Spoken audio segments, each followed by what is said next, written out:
There's two things on the agenda for today. One is testing out Aglaea with no Lightcone. It just seems like the proper thing to do. The other one is to see how well it works with Tribbie, because, I mean, it is crazy the energy gain we can get for her ult, given that it's only a 120 cost and we get 1.5 for every enemy hit.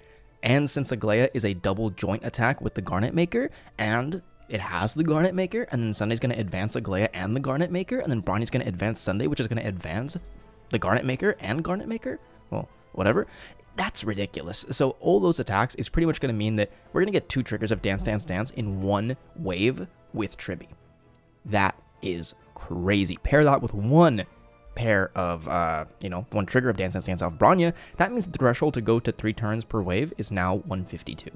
That's crazy. So let's hop into both sides of MOC 12 and just see how strong this Remembrance DPS is, because she is amazing. Now, since in this run our Aglaea is going to have like 600 defense and like 2,000 something HP, we do kind of have to pray that she doesn't get hit all that much. But, this run actually did not take all that many attempts. I don't want to spoil it for you guys, but actually, speaking of spoil, I opened my refrigerator today. I found some mozzarella cheese. It was a little bit pink, so I was curious. I was like, is this still okay? Because it was brand new. And then I tasted it, and it was like, it's fine. Then I looked it up. Turns out it's actually colorant from an annatto seed that they use to churn. Oh, cheese is churned, but it turns the cheese into a white-yellow color, and if it is exposed to oxidation or fluorescent lights, it'll turn pink. Or it's mold. I haven't actually figured it out yet completely, but here we're going to go ahead and attack here with Tribbie, or skill rather. We just want to wait until this attack and then trigger the ult from Aglaea before Sunday's turn. I meant to do it there, but lucky Aglaea didn't get hit. Very, very good. I'm going to pull the sword out of that mannequin. I gotta pay a little bit more attention to these animations. Aglaea is a relatively new character for me, even though she has been out for a month or something like that. We're gonna go ahead and attack, boost up both of them, and then Tribbie's gonna get her ultimate here, but we do want to hold it just because, I mean, just look at that. That energy gain is crazy. It was still like a little sliver, but it already hit it.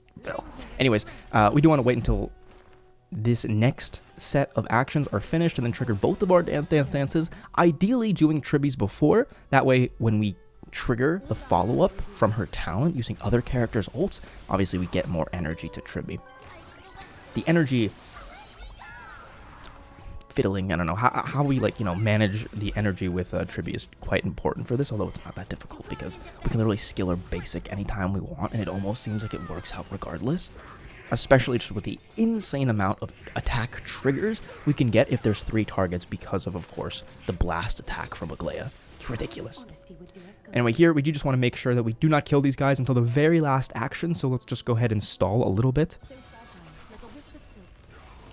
Take out some of these bugs, get some extra energy, and make sure we can advance Sunday one more time.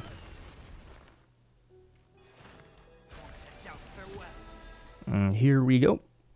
We are at 100% crit rate, so we shouldn't be missing any crits. I take that back. We're actually at 99.1, I believe. Beautiful. 1 sliver left. We can go ahead and get this extra energy on both Bronya and Sunday going into the next wave. Our Aglaea is still at 100% HP. Dead.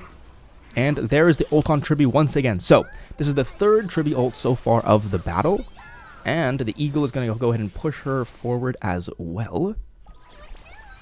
Not that it really matters all that much. I mean, it is nice to have extra skill points, but in this team, the skill points is like, we're flooding in skill points. Although Sunday's Lightcone does help for that, and the E1 on Bronya does as well.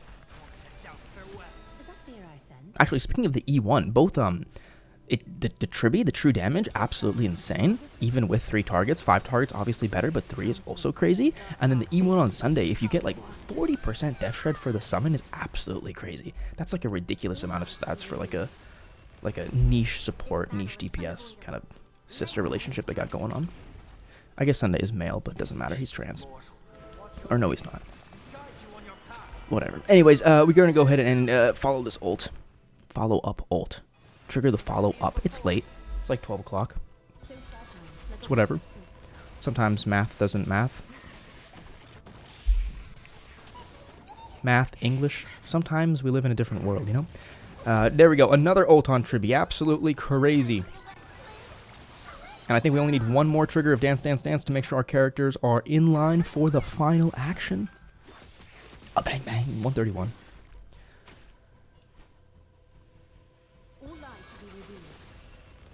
Ah, no Lightcone is crazy. Jesus.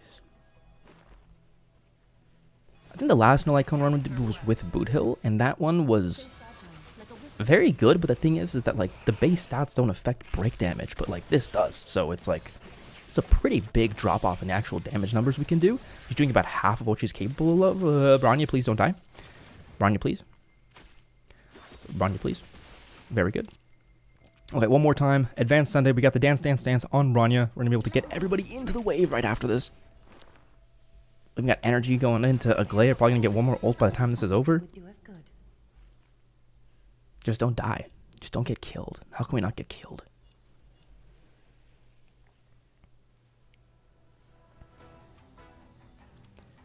We're going to go ahead and attack this bug just so it doesn't attack Bronya.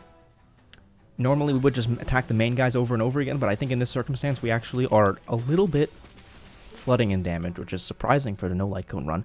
Look at that. We got another ult on Tribbie coming up. I mean, it's going to be our 5th Tribbie ult, I think. Or is it 4th? No. 4th. No, 3rd. 4th. 5th? 4th? One more time, Aglaea. Come and do your thing, please. It's a cool arena, the lava flowing in the background. I didn't realize that before. Woohoo! Okay. And I think that means that there's no more enemies. Beautiful. Okay, we don't have to worry about dying anymore. At this point, it's just a game of damage. Just a game of damage. A bang? A bang? Sword? A bang? Beautiful? Again? So many skill points. Absolutely crazy. 99 crit rate. 100 something damage percent, whatever. Got a good amount of attack. Kind of. Crazy speed. We can take advantage of her ridiculous speed in this run, obviously, because as long as she's a little bit faster than Sunday, then she does what she needs. There are other teams that we can probably take advantage of her speed even further. Damn. One more action left, too. That's crazy. Okay, time for battle number 2. This time we did equip Aglaea's Lightcone, so she is working at full potential. So let's just see what this... I mean, I don't actually know what the most optimal Aglaea team is, but in my limited experience, it seems to always include Sunday and Bronya. So I wonder if Tribbie... how the benefits work, between Tribbie and Robin, especially if you have both of their E1s, because that's where, a ton of the value comes in with those extra separate category multipliers, if you know what I mean. With the respan and the true damage, of course, the true damage is better than the respan, I think. But it does depend on the number of targets, obviously, so everything is dependent. We do just kind of want to make sure this guy doesn't go into sanction mode, but it doesn't matter because none of our skills attack, which is pretty crazy. The ults do trigger it, though, so do want to pay attention to that.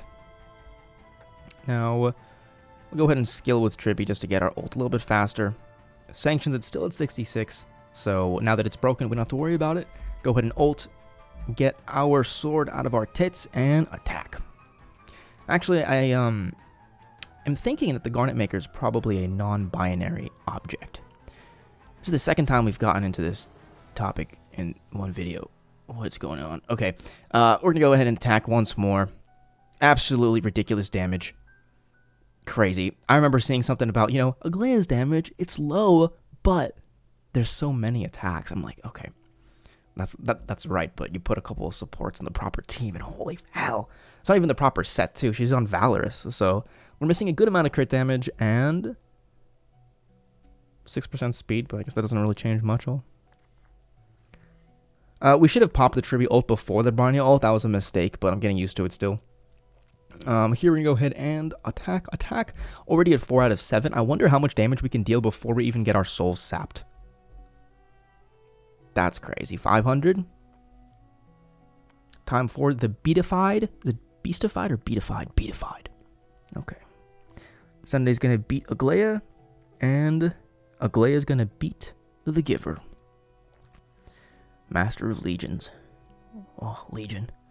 My favorite era in Vanguard, but it was a whole separate thing. It only lasted a couple booster boxes, and then they went on to a different type of game with strides and a whole bunch of garbage. Anyways, actually, I liked it, but oh, this is crazy. I don't even know what's going on here. There's just so many attacks. We took 80% of the health off of this 4 million boss in one rotation. That's ridiculous. That's ridiculous. And now all we have to do is take out one of these little adjacent guys and it's dead. Honestly, maybe it even would have just made sense just to kill him just straight up without even taking out these souls. But he did have the war armor back on, so I guess we did go for that little soul. As long as it dies here, it's probably the same thing. Nice. We got the energy from the war depletion and just don't die, Aglaea. Beautiful. 122. Looks like we're in the green. On the course. On the fairway. There's this anime called Rising Impact on Netflix with this little kid who shoots the fucking golf ball into space. It's so good. It's really, really good. Anyways. One more advance here on Aglaea. Let's see what we can do. We do have the Tribbie coming up next. As long as we can get that Tribbie ult to trigger, then we can get the Bronya ult to trigger. But we do, of course, need that Tribbie ult first. And it looks like we already got it. I mean, that's just crazy. That's just crazy. Oh my god. The fact that we almost got it without even using her basic and skill just makes me question why they had to put this character in a kid model. I'm just... oh my god. Oh my god. Okay. A bang bang? We'll wait until Bronya's turn to advance? Wait, never mind. I'm so stupid. It's already over. What the fuck? Okay, so for the builds, because those were some pretty fun runs, Aglaea's a damn fun DPS. With her Lightcone, this is what her stats would look like. We do have this Valor set. It's kind of like whatever, but the stats were just ridiculous. So honestly, it's probably even to like a mid of her set. Now, this is E0 as for Sunday, 153, just a little bit faster than Bronya with like 0.2 something. We do need that just to make sure, of course, Bronya advances Sunday. And we do have Sacerdos. Works out. Somehow I managed to get that speed. And this E1 40% Death Shred is crazy, although we don't have any more Death Shred in the team. So to be honest, it's not actually ridiculous because we're not getting, you know, anywhere near 100% Death Shred, but it's still crazy comparatively to any other Eidolon for a single character. Now, for Tribbie, we had her a little bit slower. I actually changed the relics around for the second run, so I think it was a little bit different than the first one, but for her, it was pretty standard. Von Whack Eagle, still trying out her damaging set, like, you know, putting on her Lightcone and actually seeing how much damage she can do, but if the team isn't proper, then it's like you're not really getting all that many, like, team-wide buffs to go to Tribbie as well to really take advantage of that damage. But maybe I'll eat my words, who knows. As for Bronya, standard, dance, just some random trash. And as for this E1, is completely useless because we had thousands of fucking skill points. Absolutely crazy. Actually, the Lightcone from Sunday, I do wonder if we could even change this because, I mean, the skill points that we had were almost... it was negligent. Like, the skill points is completely useless. The damage percent is nice because there aren't many other options we can do that can actually keep the damage bonus on Aglaea. Like, even Bronya's Lightcone's like, what's that going to do? You know, very little. Pretty much, it will buff the joint attack, so it's actually not all that bad comparatively. But, yeah, that's it for today's video. We got some more stuff coming tomorrow. Make sure you guys hit that subscribe button. Tune in. We're going to start streaming soon once I get a couple of videos going, so we get people back to the channel and everything starts rolling fresh. Adios. Have a good night. I'm going to sleep.